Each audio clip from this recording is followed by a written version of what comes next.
दोस्तों, आप सभी का स्वागत है सेफ्रॉन स्टडी यूट्यूब चैनल पर। पिछले वीडियो में चौबट्टा शब्द में हमने गलत बता दिया था, जल्दी से वो भुला गया था। उसका समास होगा, द्वंद्व नहीं होगा, द्विगु होना चाहिए। चलिए आज हम गौर करते हैं वाक्य विचार। वाक्यों से संबंधित अध्ययन व्याकरण के जिस भाग में होता है उसको वाक्य विचार कहते हैं। हिंदी व्याकरण के 5 भाग हैं: वर्ण विचार, शब्द विचार, तीसरा है वाक्य विचार, चौथा चिन्ह विचार। इस पे भी मेरा वीडियो बन चुका है, आप लोग देख लीजिएगा। और 5वां है छंद विचार। शब्दों के उस समूह को वाक्य कहते हैं। शब्दों का समूह है जिसका पूरा अर्थ समझ में आ जाए। सार्थक शब्दों के झुंड को, समूह को वाक्य कहते हैं। ये भी परिभाषा बोल सकते हैं। वाक्य के 2 अंग हैं। वाक्य के अंग भेद नहीं है, अंग है, पार्ट। उद्देश्य और विधेय, सब्जेक्ट एंड प्रेडिकेट। वाक्य वाक्य में जिसके विषय में कुछ कहा जाता है उसे उद्देश्य कहा जाता है। जैसे लड़की पढ़ती है, इसमें लड़की उद्देश्य है। लड़की के बारे में कहा जा रहा है कि लड़की पढ़ती है, तो लड़की क्या हुआ? उद्देश्य, जिसको आप कर्ता समझ सकते हैं। विधेय, उद्देश्य के विषय में जो कुछ कहा जाए उसे विधेय कहते हैं। ऊपर के वाक्य में पढ़ती है विधेय है। कर्ता को छोड़कर शेष सभी भाग विधेय कहलाते हैं। आप महत्वपूर्ण बात समझने का प्रयास करें। रचना की दृष्टि से वाक्य के भेद 3 हैं: सरल वाक्य, मिश्र वाक्य, संयुक्त वाक्य। रचना की दृष्टि से इसका ध्यान रखना है। सरल वाक्य, जिस वाक्य में एक ही क्रिया होती है उसे सरल वाक्य कहते हैं। जैसे वह जाता है, एक क्रिया है। राम जाता है, इसमें जाता एक ही क्रिया है। ऐसा वाक्य सरल वाक्य कहलाएगा। क्वेश्चन इससे रहता है कि निम्नांकित में से सरल वाक्य कौन सा है, या एक वाक्य दे देगा। उपयुक्त वाक्य किस प्रकार का उदाहरण है, तो इस तरह से प्रश्न होता है। मिश्र वाक्य को समझिए। जिस वाक्य में सरल वाक्य के अलावा उसका कोई अंश वाक्य हो उसे मिश्र वाक्य कहते हैं। जैसे वह कौन सा आदमी है जिसने श्री राजेंद्र प्रसाद का नाम नहीं सुना है। तो इसमें देखिए 2 क्रिया हो गई। सुना है, अगर है को हम हेल्पिंग वर्ब लेंगे तो 3 क्रिया हो जाएगी।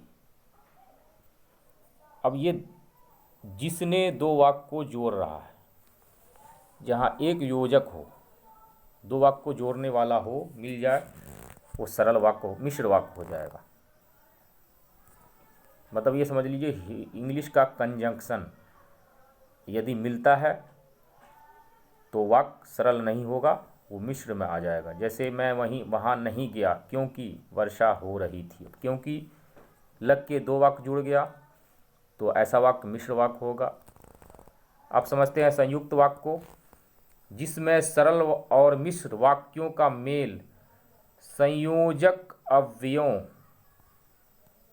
द्वारा होता है, संयुक्त वाक्य कहा जाता है। अब उस संयुक्त वाक्य क्या है?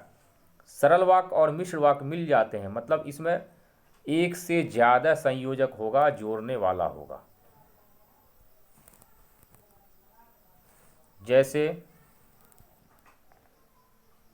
मैं खाकर सोया की एक संयोजक, पेट में दर्द आरंभ हो गया और दूसरा संयोजक, इतना बढ़ गया कि तीसरा संयोजक, मैं बेहोश हो गया। अगर एक संयोजक होता तो ये मिश्र वाक्य का उदाहरण होता।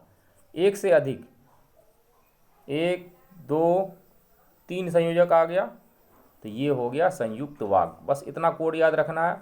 कोई संयोजक नहीं, सरल वाक्य।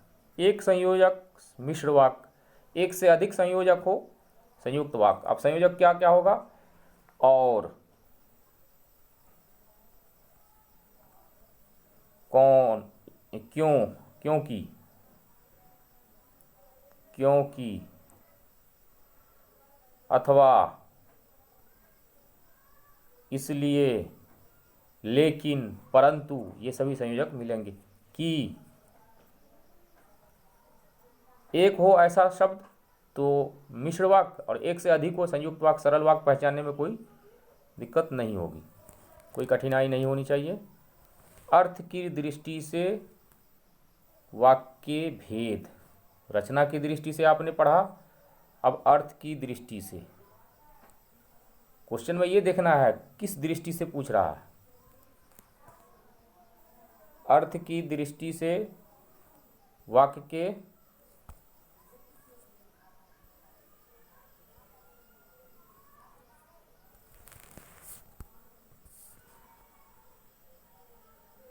8 भेद हैं।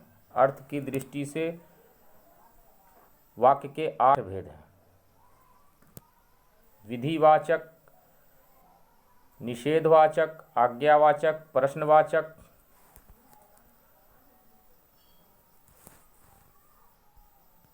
विस्मयबोधक, संदेहबोधक, इच्छाबोधक, संकेतवाचक। आपको ये निश्चित रूप से याद रखना है, अर्थ की दृष्टि से वाक्य कितने भेद हैं और रचना की दृष्टि से वाक्य कितने भेद हैं। रचना की दृष्टि से 3 भेद, अर्थ की दृष्टि से 8 भेद। बहुत सरल है समझना, हम समझाते हैं।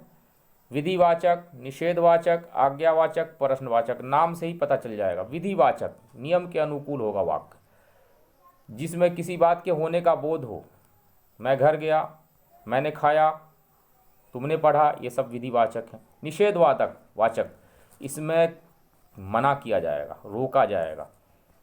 जिस वाक्य से किसी बात के न होने का बोध हो, जैसे मैं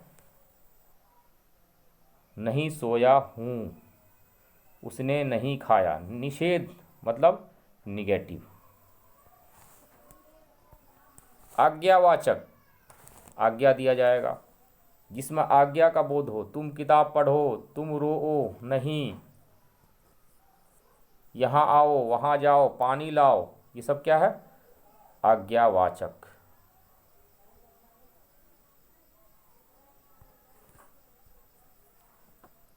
प्रश्नवाचक, प्रश्न पूछा जाएगा, जिससे किसी प्रकार के प्रश्न पूछे जाने का बोध हो, जैसे कहाँ जाते हो, तुम क्या करते हो, ये प्रश्नवाचक वाक्य है।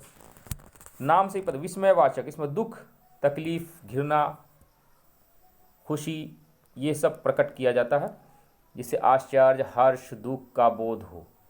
आह, दुख का बोध हो रहा, मार डाला। शाबाश, तुमने फर्स्ट डिवीज़न किया। वाह वाह, वो देखो कितना सुंदर है। ये सब क्या है? विस्मयादिबोधक वाक्य। संदेह बोधक, इसमें संदेह होगा कि क्रिया हुआ या नहीं। जिस वाक्य से संदेह जाहिर हो, जैसे वह गया होगा, इसमें संदेह, गया भी होगा, नहीं भी गया होगा। राम ने लिया होगा, अब कोई वस्तु ली होगी या नहीं ली होगी। उसने खाया होगा, अब ये गा लगा हुआ है तो लग रहा होगा कि भविष्यत काल में है, नहीं, ऐसा नहीं है। ये भूतकाल का उदाहरण है। संदिग्ध भूत, ऐसे वाक्य को कहा जाता है। और अगर वाक्य में आएंगे तो संदेह बोधक वाक्य। 8 वाक्य हैं, नाम से ही पता चल रहा। रचना की दृष्टि से 3 वाक्य, अर्थ की दृष्टि से 8 वाक्य के भेद हैं। तो चलिए छात्रों, इस वीडियो में इतना ही। मिलते हैं अगली वीडियो में। धन्यवाद।